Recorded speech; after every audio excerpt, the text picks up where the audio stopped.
Olá, hoje no nosso Justiça às Claras aqui da BH News, nós vamos estar entrevistando o professor e advogado Dr. Rafael Silva. Dr. Rafael vai falar um pouco sobre cidadania fiscal e ética. Dr. Rafael, é um prazer tê-lo aqui no Justiça às Claras, seja muito bem-vindo. Cristiano, eu que agradeço a oportunidade, me coloco sempre à disposição do Justiça às Claras, a vocês aqui e a todos os seus telespectadores. Muito obrigado. Nada, um prazer é nosso. Vamos lá, explica para nós e para os nossos telespectadores o que é cidadania fiscal. Bom, Cristiano, muitas vezes o cidadão ele é muito vinculado à ideia de cidadania simplesmente com o direito de votar ou de ser votado. E ele esquece que a cidadania, lato sensu, ela também pode ser interpretada em pequenos aspectos da sociedade. E um desses aspectos ou espécies da sociedade é a cidadania fiscal, ou seja, o direito de exercer, de participar por meio da voz da população dentro do direito tributário. Algo que até pouco tempo atrás pensava-se que o poder de tributar e, logicamente, o poder de tributar é vinculado à administração pública direta, ou seja, à União, aos estados, ao Distrito Federal e aos municípios, mas os cidadãos também têm o direito de influenciar essa opinião. Então, cidadania fiscal nada mais é do que o direito de exigir esta participação na produção do ideal tributário. Excelente. A sociedade inteira tem uma ideia de que não aguenta mais tributo. Vamos supor que eu seja um cidadão comum, como o nosso telespectador que está nos ouvindo. Quais são os mecanismos ou os meios que ele possui para tentar mudar alguma coisa na legislação tributária? A primeira coisa é pela educação, Cristiano.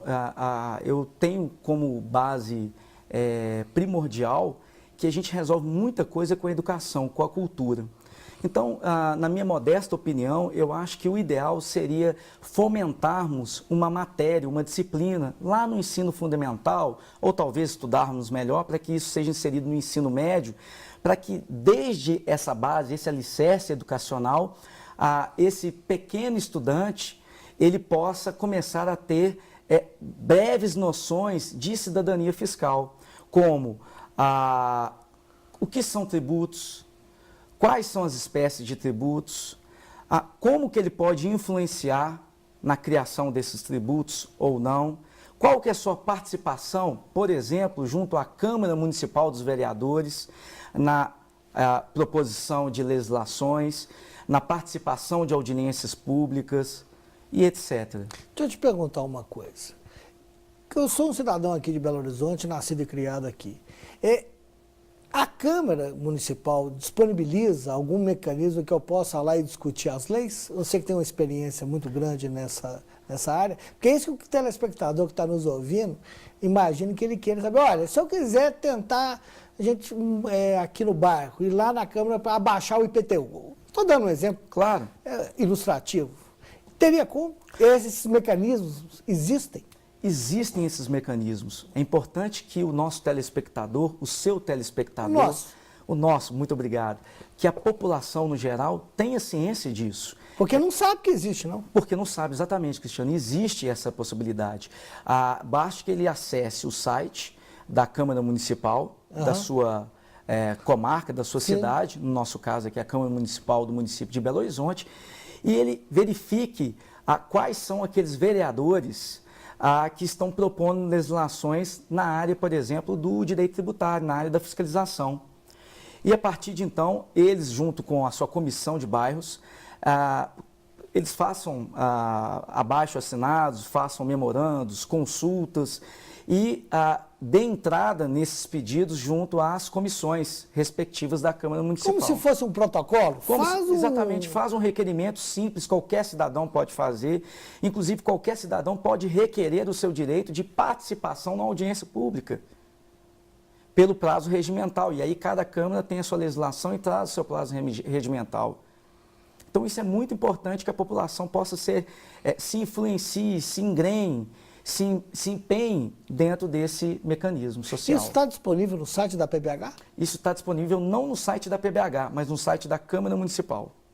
Entendo. Além disso, em esfera estadual e esfera federal, você teria como dar algum exemplo? Claro que quando a gente sobe de esfera, as coisas complicam mais. É bem verdade. Mas ainda na esfera estadual, nós temos a Assembleia Legislativa que ficam estabelecidas nas capitais dos estados. Nesse caso também é importante que o nosso telespectador saiba que ele também tem o mesmo direito do que na esfera municipal. Então ele pode fazer um protocolo, um requerimento, se movimentar, se organizar como sociedade civil e fazer os requerimentos dos seus pleitos administrativos. Claro que já na esfera federal é algo mais complicado, porque na esfera federal nós teríamos a necessidade de fazer esses pedidos através de um deputado federal que represente o nosso estado. Sim. Então aí ficaria um pouco mais complicado realmente do ponto de vista de aproximação da figura do cidadão para com a pessoa desse político. Nós estamos chegando ao final do primeiro bloco, mas antes de acabar, eu queria que você me exemplificasse uma coisa. Você já viu um tipo de iniciativa popular, mais ou menos nos que nós estamos conversando, dar algum tipo de resultado em matéria de tributo?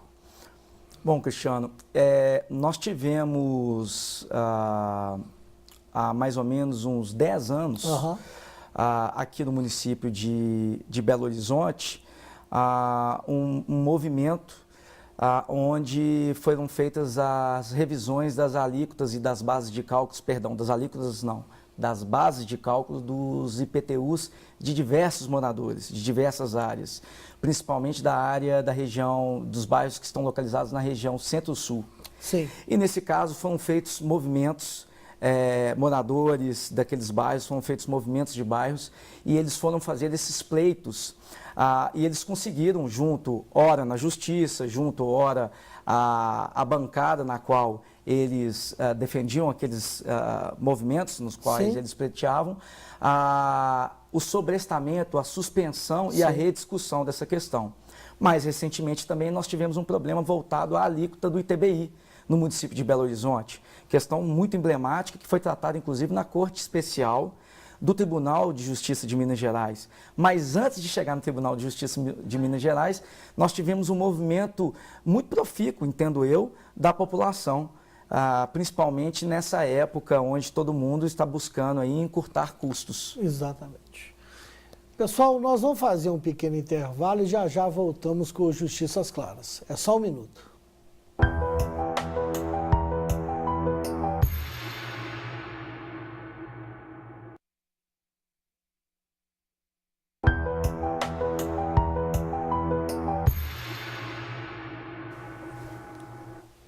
Voltamos com o nosso Justiça às Claras aqui da BH News, hoje entrevistando o Dr. Rafael Silva, advogado e professor universitário. O tema é ética e cidadania fiscal. Rafael, no primeiro bloco você explicou, muito bem explicado, o que é cidadania fiscal e os mecanismos para exercê-la. Vamos agora falar sobre a ética. Como que uma coisa se vincula à outra? Bom, é imprescindível que o nosso telespectador entenda que é impossível interpretarmos cidadania fiscal sem ética. E aí eu acho esse tema, Cristiano, muito oportuno para o momento onde nós tanto reclamamos na rua a falta de ética. E aí o que vem a ser ética? Para que o nosso telespectador, de uma forma muito singela, para o cidadão... Sem o juridiquês. Sem o juridiquês, sem filosofias. Apesar do programa ser de direito. Exatamente, mas é muito importante que o nosso cidadão comum, vamos assim dizer, ele possa entender esse conceito. Sim. Muita gente confunde ética com moral. E a gente tem que entender que são coisas um pouquinho diferentes. Na verdade, a moral é um valor subjetivo estabelecido por uma cultura. E a ética é aquela característica, é o que se exterioriza, é o que eu verifico da sua moral. Então, por exemplo, o que acontece? Vou dar um exemplo muito simples para o nosso telespectador. Claro. Não voltado inicialmente ao direito tributário, mas depois eu vou tocá-lo no direito tributário. Fica à vontade. Do nosso dia a dia. A gente reclama que os políticos não são éticos. Sim. Perfeito. E é uma Pelo questão... jeito não são, né? Exatamente, é uma questão que está notório aí na prática. Por outro lado, nós mesmos reclamamos que os políticos não são éticos e não fazemos uma seguinte pergunta: nós somos éticos? Primeiro, você ao fraudar o cartão de estacionamento da prefeitura, você está sendo ético? Você furando fila está sendo ético? Você, ao parar na vaga de estacionamento de idosos, está sendo ético? De deficiente físico, está sendo ético? Ao parar em fila dupla, está sendo ético? Então eu penso que antes de exigirmos, nós temos que dar exemplo. E essa relação não pode ser pautada apenas com a ideia de poder público, cidadão, mas também de cidadão, poder público. Agora, para o direito tributário, falamos, olha, apareceu na casa de tal político tantos milhões de reais, que absurdo e tal, mas e você que omite imposto de renda? E você que não declara imposto de renda? Ou dissimula uma relação de acréscimo patrimonial? Será que você não pode estar sendo equiparado àquele político? Será que a sua relação é só por questões de montante, de valoração? Então, a ética ela tem que estar intimamente ligada com a ideia de cidadania fiscal para que a gente possa ter um conteúdo de legitimidade do povo. Se você entender, vamos supor que assim o seja. Você, na sua opinião, você acha que isso iria trazer um reflexo na forma da tributação do governo? Ou de como aproveitar melhor os recursos advindos dela? Penso que sim. Num primeiro momento, muitos cidadãos que nós entrevistamos alegam que, olha, se eu pelo menos tivesse uma contraprestação devida, eu pagaria em dia os meus impostos. Ou eu pagaria com muito gosto os meus impostos. Será que isso é verdade?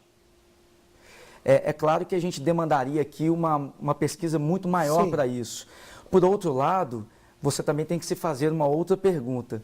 Será que mesmo que o poder público me desse toda a contraprestação que eu mereço como cidadão de direito que sou, eu ainda assim não evadiria ou evadiria o pagamento dos impostos? Por quê essa pergunta? Porque quando a gente analisa essa questão do ponto de vista mundial, nós verificamos que até naqueles países que nós gostamos muito como brasileiros de vangloriar, olha, naquele país paga-se uma carga tributária muito maior do que a brasileira, 40%, 50% do acréscimo patrimonial daquele cidadão, mas pelo menos ele tem a contraprestação. Mas por que ainda assim nesses estados, é claro que num valor, num percentual muito menor, mas por que ainda assim nesses estados há ausência de pagamento de tributo por parte do cidadão? Por quê? Daí, de uma forma muito singela, eu trabalho a ideia de cidadania fiscal. É porque este cidadão, ele não foi culturalmente, ele não foi educado para o entendimento do dever fundamental que um pagamento de tributo tem no nosso Estado. Foi excelente você ter tocado nesse ponto. Pelo seu conhecimento, você entende que mesmo nesses países que tenha uma carga tributária elevada e um considerável padrão de vida, pelo menos falado, maior do que o nosso, existe efetivamente uma sonegação? Na verdade, os próprios números mostram que existe uma sonegação. Claro que essa sonegação ela é muito menor, estatisticamente, do que aqueles países que não dão a devida contraprestação para o seu cidadão. Isso é um fato. O fato é que, caso haja a diminuição da contraprestação, há sistemicamente um aumento da ausência do recolhimento do tributo. Por outro lado, o simples fato do Estado cumprir todas as suas obrigações não significa que o cidadão também irá cumprir praticamente todos os seus deveres. Daí a questão da cidadania fiscal. Daí a questão da cidadania fiscal. Perfeito. Pessoal, nós vamos fazer um pequeno intervalo e já voltamos com o terceiro e último bloco do nosso Justiça às Claras. É só um minuto.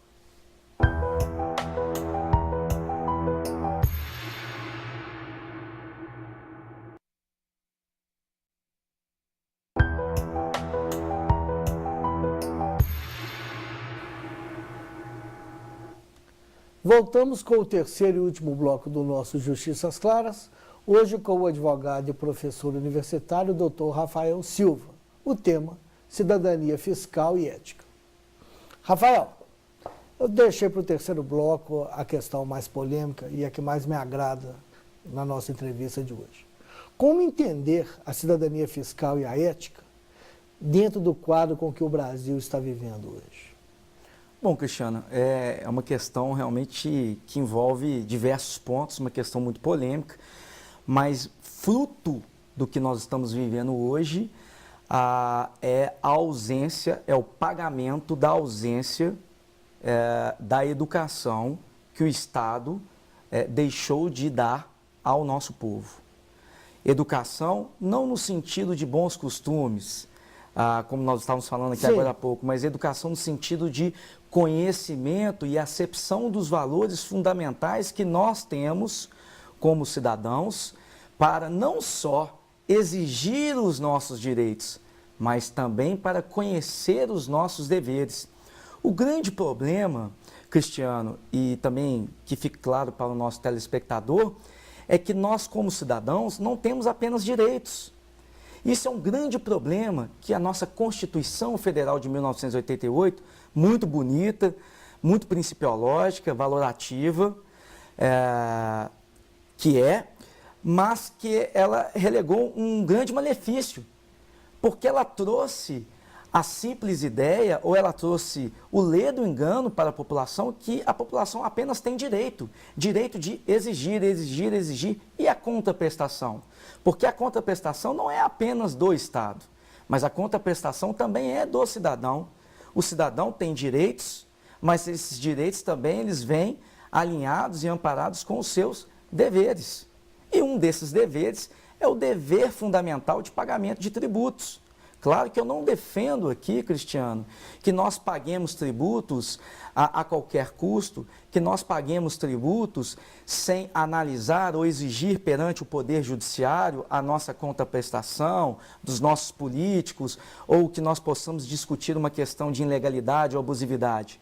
Mas o problema é que muitos desses movimentos de corrupção, ausência de ética na administração pública, eles estão intimamente vinculados à ausência de educação. E no nosso tema, educação fiscal, propriamente dito. Perfeito. Na sua opinião, então, se essa questão que você está levantando agora, muito oportuna, por sinal, tivesse já sido implantada ou fizesse parte do dia a dia da população, as próprias pessoas que lá estão administrando os recursos teriam pelo menos um receio, ainda que moral, interno, claro, de fazer o que estão fazendo, de fazer o malefício? Seria isso? Eu acredito que sim, Cristiano, eu acredito que sim. Por quê? Porque estas pessoas que estão lá nos representando, penso eu que analisariam ou reflexionariam 1, 2, 3 ou 4 vezes antes de tomar uma conduta ilícita, uma conduta que está à margem da lei. Ao saber que a sua população, ela é conhecedora dos seus direitos, mas também dos seus deveres. E a partir de então, isso geraria não só um malefício para a sua legislatura, para a sua candidatura, mas também para toda a opinião pública, e a gente sabe que a mídia, né, ela tem uma grande força em relação a essa questão. Então eu não tenho dúvidas, sabe, Cristiano, respondendo objetivamente a sua pergunta, sim, que isso diminuiria o mau uso do recurso público no nosso Estado hoje. A cidadania fiscal, ela é difundida como uma matéria de faculdade, ou isso faz parte de doutrina isolada? Ela faz parte de uma linha de pensamento, de uma doutrina, de uma linha de pensamento isolada. E aí nós temos alguns autores constitucionalistas, tributaristas, ou que militam na área de direito financeiro, que costumam trazer esse conteúdo para a população. Um movimento que recentemente eu ouvi, ainda confesso para você, Cristiano, que eu não conheço proficuamente, mas um movimento que eu ouvi recentemente da própria Ordem dos Advogados do Brasil, aqui da seção de Minas Gerais, é o direito na escola. Eu acho que seria muito interessante a gente trazer esse conteúdo acadêmico, que é só tratado em sede de pós-graduação, porque nenhum graduado em direito tem conhecimento do que é cidadania fiscal. Veja bem. Então, nós poderíamos trazer esse conteúdo para as escolas. concordo com você, eu tenho uma opinião pessoal. O Justiça às Claras já está no ar há quase um ano e meio, há mais de um ano e meio, perdão, e quase que 100% dos meus entrevistados aqui disseram que uma das soluções para esse país é melhorar a educação justamente nesse ponto que você tocou. É trazer valores desde cedo para os alunos, para eles poderem entender que certa pessoa que eventualmente vai cometer algum crime, algum desvio ou até mesmo uma má gestão por incompetência não pode permanecer no poder. O mesmo se refere, acredito eu, nessas questões de administração de tributos, principalmente aliado à ética. Com certeza, Cristiano, com certeza. Eu queria, já nós estamos chegando aí nessa parte final do nosso programa, que você deixasse uma mensagem. Você é advogado, professor universitário em várias cadeiras aí das faculdades aqui da grande BH. Eu queria que você falasse um pouquinho do que você espera para o futuro, para quem está nos ouvindo. Principalmente nessa questão que esse tema, a educação é sempre, a gente está sempre acostumado a ouvir isso, que a educação é a saída, é a saída, é a saída. Mas, efetivamente, o MEC mudar a grade, tem que se esperar, assim, está lá nas calendas gregas, né? Vamos colocar dessa forma. Passa uma mensagem para nós, para a gente finalizar esse nosso Justiça às Claras. Bom, Cristiano, eu tenho que todo o conteúdo que foi falado aqui no nosso programa de hoje, ele pode ser resumido em duas palavras: educação fiscal. E educação fiscal, não vamos esperar que nós tenhamos a acepção desse conteúdo apenas através de proposituras que venham do governo. Vamos tentar nós mesmos buscarmos conhecimento. Então, como que a gente pode fazer isso? Cidadão comum, tenta adentrar no site da prefeitura, no site da Câmara Municipal, tem um sitezinho de busca muito simples, qualquer cidadão pode pesquisar. Hoje a internet está mais de fácil acesso, mais divulgada para todas as camadas da sociedade, todos os setores, e ela digita lá projeto, direito tributário, e ela vai ver o que está sendo proposto. Vamos começar a trabalhar isso de uma forma micro, e não vamos pensar em matéria de Brasil, num primeiro momento, porque é complexo. Se a gente pensar em matéria de Brasil, isso vai envolver o quê? Políticas públicas, e a gente vai ficar à margem de quem? Daqueles que nos representam. Então vamos começar a dar o primeiro passo, através de nós mesmos. Então vamos fazer essa fiscalização, vamos fazer essa pesquisa, vamos fazer essa análise e a partir de então conversar com os nossos professores, com os nossos representantes de bairro, com os nossos políticos, com os nossos vereadores, para ver o que a gente pode fazer e a partir de então buscar uma fiscalização mais efetiva daqueles que nos representam. Excelente. Então, Rafael, eu vou te agradecer. Eu que agradeço, Cristiano. O Justiça às Claras o recebe com muita honra aqui. A honra é toda minha e me coloco super à disposição para futuras oportunidades. Muito obrigado. Obrigado. Pessoal, nós chegamos ao final de mais um programa. Até uma próxima oportunidade. Obrigado a todos.